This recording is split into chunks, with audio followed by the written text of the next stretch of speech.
अगर आप पॉलिटिकली देखिएगा तो शायद हम और आप भी अगर प्रधानमंत्री रहेंगे ना तो शायद बहुत मुश्किल हो जाएगा हमारे और आपके करने के लिए, क्योंकि वहां बैठे हुए आप लोग, आप जैसे सोचिए वहां बैठे आपको बैठने के लिए सीट नहीं मिला है, यहाँ लड़के जमीन पे बैठे हैं, आपकी शिकायत है गेट खोलना, लेकिन सब अपनी शिकायत जानता है, किसी को पता हमारा सामने तकलीफ कौन सी।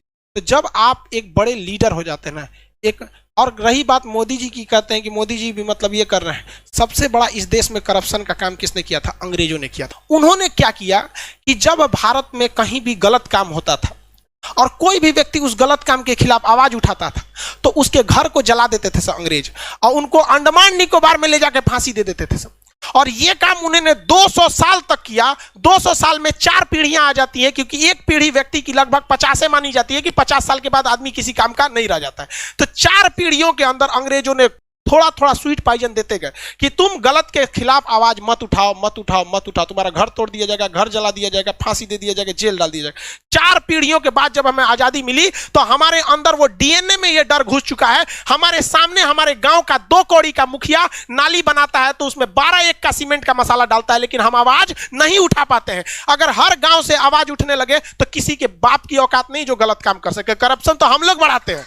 हम सवाल उठाते हैं अपने प्रधानमंत्री पे, हम सवाल उठाते हैं मुख्यमंत्री पे, अपने पे सवाल उठाएं कि हमारी औकात नहीं है कि हम अपने मुखिया के सामने आवाज उठा सके। और ये जो लोग कहते हैं करप्शन वाले, ये गांधी को गाली देते हैं। गुलामी में वही गांधी था जो अंग्रेजों की महारानी के खिलाफ आवाज उठा दिया था कि तुम गलत हो, और हम लोग अपने मुखिया के खिलाफ आवाज नहीं उठा पाते।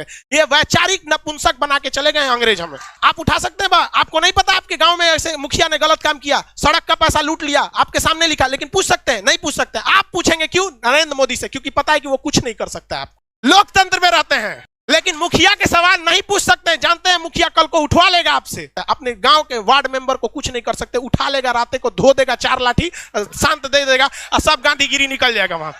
जिस दिन भारत के 120 करोड़ 130 करोड़ लोगों के 260 करोड़ हाथ एक साथ अगर उठ जाए करप्शन के खिलाफ, किसी के बाप की औकात नहीं है जो भारत मां का 1 रुपया लूट के दिखा सके। लेकिन हम लोग क्या कर सकते हैं? हमारे जैसे टीचर ज्यादा जान फड़फड़ाएगा तो मरवा देगा सब ससुरा हमरों को। राजीव दीक्षित भी अंग्रेजों के खिलाफ ऐसे ही उड़ रहे थे। वो 200 साल पहले की चीजों को उठाए थे। यहाँ पहले ही 6-7 गो बम चल चुका है।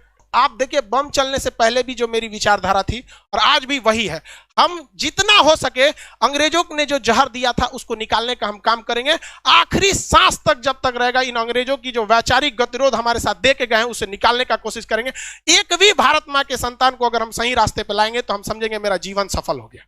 ये आपका कर्तव्य बनता है, आप इसे आवाज उठाइए। और आज कोई कुछ नहीं कर सकता है, लेकिन आप इसके खिलाफ आवाज नहीं उठाते हैं। आवाज तब उठाइएगा जब आप अपने गांव को सुधार सकते हैं। तब किसी की बात करते हैं। हमको मोदी जी से कोई एक वीडियो बनाए थे, हम लड़का कमेंट किया था, सर आप मोदी जी के भक्त हो गए, तो नीचे एक लड़का उसका रिप्लाई दिया था, कल वाला वीडियो देख लो। मिडिल वाला काम नहीं करते हैं, हाँ या ना। जब जब कोई गलती सरकार से होती है सीधा विरोध कर देते हैं, चाहे अगर गलत है तो गलत, सही है तो सही। बीच वाला रास्ता हम अंग्रेज वाला काम नहीं करते हैं, नहीं होता है। आप भी आवाज उठाइए।